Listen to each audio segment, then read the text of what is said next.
overflow, like, you know what I mean? I'm out of underwear, you know what I mean? I've worn them today, I'll wear them tomorrow if I have to. Even if I've done a show in them. If I've done a show in them... I mean, it depends how... Oh, look, this is honesty, this is all this is. It's honesty, it's a bit of... We're having an open, honest conversation about your underwear. Yeah, alright, yeah, so maybe Zane's looking out for me there, you know what I mean? Well, look at me, I'm very clean. Yeah, 2 pairs. That's super.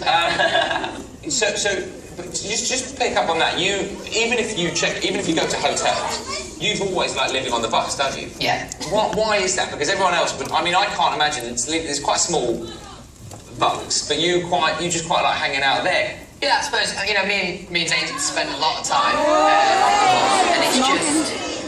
So as cheesy as this sounds, it's almost like a little escape, that little back lounge that we sit in, because, like, there's mine and Zane's security, Alberto, Preston, and Dom the driver. You don't change no matter where it is in the world, though. Yeah, exactly. You get a different garden. It's not like a different hotel room and, like, a lonely place, which a hotel room often can be. It's just an easier way for me to deal with it. What? Because you'd get quite lonely if you were sat in a hotel. Definitely. I can't really do on my own time. Have to have someone's attention. Because it can be quite frustrating to be stuck in a hotel. We've had a few times this call where there's a drink in the room.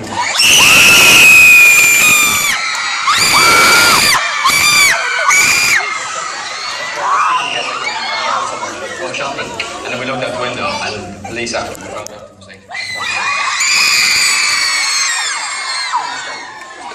Parked in the stadium, and we always stay up late, otherwise you don't really have enough time. So we get up and take a walk inside. Like, we looked at the San Siro at like 3 in the morning, and it's incredible. It really is incredible to see. You get off stage, you're just full of energy. You don't want to be sitting in a hotel room by yourself after that. You know what I mean? You just get amazing.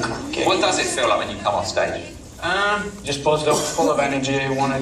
I normally just can't go to sleep, but I just want to stay up. And do you it's quite relaxing when you finish a show as well. That you feel like, because you've done the show, it's like a big energy release and whatever, get it all out on stage, and you kind of relax, but you are like a relaxed, awake sort of thing. I always find. We don't really have. I don't think any of us have like a proper body clock. Like, we all go to bed at like different times and whatever else. Like an hour, 2 hours to kind of, even if it's just lying around, yeah, you have like a ringing in your ears for a while and stuff. What's all this in the middle of the show? You're the only band I've ever seen that goes for a week. In the middle of the show, you're going for a week. Yeah, it's always in my speech, mate. I've left there and I've already said all I can say, and then he goes off the stage. I'm looking round. I think we all think the same thing, because I always think, I'll just nip off for a week. I actually normally tell Liam, I'm just going for a week. And then I come to the toilet and everyone's already there. We all know the point in the show where there is a gap long enough to go to the toilet, so like if I came out of the toilet the other day, literally there was 3 lads standing outside in a queue outside the toilet. So what can you do? Like, well, you can go before the show. Of course. No, it's not that. Yeah, because you drink so much water during stage. It's very dry. I had 1 kidney for a long time, boy, so I'm well trained in that. You never had 1 kidney to mix. When you were in Charles, somebody said you had 1 kidney. It was confirmed that one of my kidneys was scarred, right? But then when I went to Dr. Street when I was 18, somehow I healed it. These kidneys just healed. We were talking Okay, someone out the front of you that actually doesn't necessarily have 2 functioning kidneys can hold it in for a full show and you 4 can't.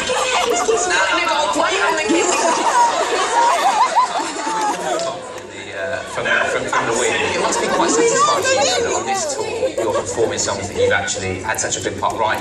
Does that make it, let's start with you, H, does that make it sort of, I guess, a bit more satisfying that it's actually your material that you're singing? There's definitely like a time when you kind of, if the song you've written and you hear like people singing it back, because there's a feeling of people singing your songs back to you, and then there's a feeling of people singing lyrics where you remember being somewhere writing them, and you remember recording them, and just kind of remember how it all came together. And it kind of flashes through your mind, the whole process. You can almost go through a show and almost forget stupidly. And I think for me there's been a few times where fans have held up "You Make Me Strong" and everyone's held up. And you know, you'd just be singing the songs and going through the motions, then it actually takes something as blatant as that to go, oh, hang on a minute, you know, that's you know, I wrote on that song, they're referencing something that I've said. It's just, it's an amazing feeling. It's exactly what you would want as an artist, you know. It's very important for us, I think. Yeah, I think when I was a kid and my dad had put like Snow Patrols like singing at some festival or something on, or like Coldplay as well. You know, you see them on TV and you see everyone singing, you know, I was sat there thinking, like, I wonder what that feels like. Do you know what I mean? Like, to have someone singing something that you wrote back to you, and there's that many people singing, like, it is, like you say, you kind of forget sometimes a bit stupidly, and then you're like, oh, I wrote this song, whatever. It's buzzing. Makes it much more satisfying, I guess. Yeah. It's just so much more personal. Your performance becomes so much more personal because you've had that kind of involvement with it. And yeah, I think those songs that you have written definitely are more fun to express. Yeah. There's been so many amazing moments for you boys, from sort of movie premieres to the Olympics to all these different things. What would you say, one by one, what's been, I guess, your proudest thing that you've achieved so far? Proudest either moment or thing you've achieved? Let's start with you, Zaina. There is a lot of different things, you know, that I would consider as being massive achievements, but I think for me personally, like, I really enjoyed the VMAs when we did that. Just thought it was like... Because you've done 2 VMAs, haven't you? We won 3, didn't we? Yeah, but we beat twice. Twice, yeah. The first time we went when we won 3, that, it was amazing. It was the first proper award show, I think. Yeah, it just felt crazy, the whole experience of just being there, like you've seen it on TV, you know, all the stars that were sat right next to us had been on, you know, been in the industry for so many more years than us, and we, like you said, just felt like new kids, just sat there like... We sat in front of us. Yeah, like we had no friends, like... We didn't know anybody. Yeah. You wanted just basically to get your autograph book out, but actually you're winning 3. It's really funny that the year after we went, remember that one in Brooklyn? Where we were literally sitting around, and everyone was around us, from Lil Wayne to, you know, Rihanna was sitting in the same front of us. Everyone wearing Lil Wayne, Justin Timberlake, all of those guys were all there sitting beside us, and we are literally sitting there with like soft drinks and a foot-long hot dogs each. And Louis turned to me during Justin Timberlake's performance. I'm sitting there with a hot dog and goes, we are literally the worst celebrities that have ever worked. Everyone's sitting around there like with their sunglasses on, all looking all shady. Sip champagne and look very, very nice and beautiful. Popping hot dogs and The Brits are always great. The Brits are amazing. In my house, I've got all the awards that we won on each side of my TV, and you just look at them sometimes and you just see you know, the ones that we won. And the Brits it's just an amazing night every time we go, and we always have a good time. We feel more comfortable there as well, don't we? Because you know more people when you go there. And yeah, the Brits it's always been great, because that was actually the first award we won. A Brit Award. It was the first award that we won, and having gone back there the last couple of years, it's been amazing. So I'd say the Brits are the biggest thing to win. Harry?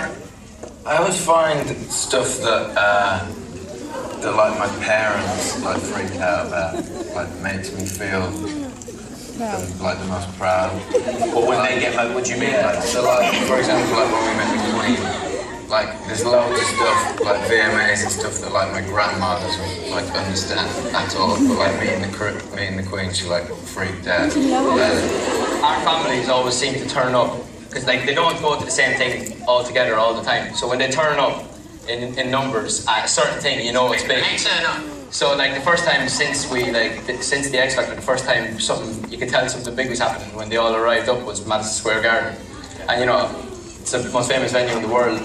And then like, for instance, like when our families like come to Dublin, for instance, like they love Dublin. Everyone likes going to the Dublin shows for some reason, or like the other night some of our parents were in Milan. So you know all these like big moments when the family turn up, you know it's going to be a big night. And I think that goes back to what Harry's saying, like the best things that you do are the ones that your family, you know, want to get to and are proud of. Listen, I'm going to finish on 4 questions from some of the fans that they've sent in to you, and we want some quick one-word answers. So, Kizzy Wiz says, what's the one thing you must have with you on tour? Liam, one thing. Phone. Harry? Wi-Fi. Phone. Phone, it's boring that, isn't it? Phone. Yeah. Fine, 4 phones and Wi-Fi. OKS Payno says, what surprises you most during concerts? I guess that means what of the surprises that they've done has been the most spectacular? I think the one that they did the other day in the show in San Siro, Which is what we're about to they see. managed to say I Love One Direction in it as well. There was a few other things going on. Amber Coffee, A-M-B-R-E Coffee, says, what do you like to do before a concert? One thing that you have to do before a concert. For some reason, I always brush my teeth before a show. I don't know why. Great. I put on aftershave, even though no one can smell it. Great stuff. Zaina, Sylvia 1D, wants to say, what's your favourite song to perform of all the things on the floor? Alive, I'd say. It's the best song on this tour. I just think it's pretty. Last one, Dyer MXNZ Zane. What's the most embarrassing that's ever happened to you on stage?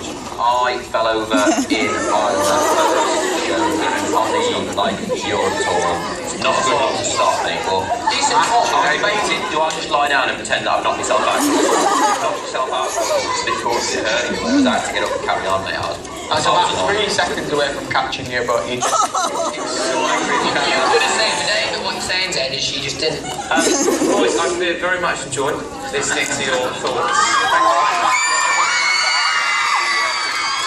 It's been great. This has been You've got a long career.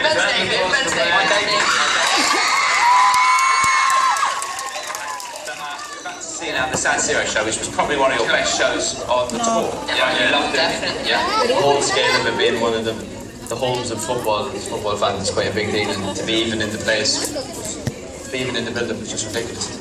So you're in for a treat. Enjoy it.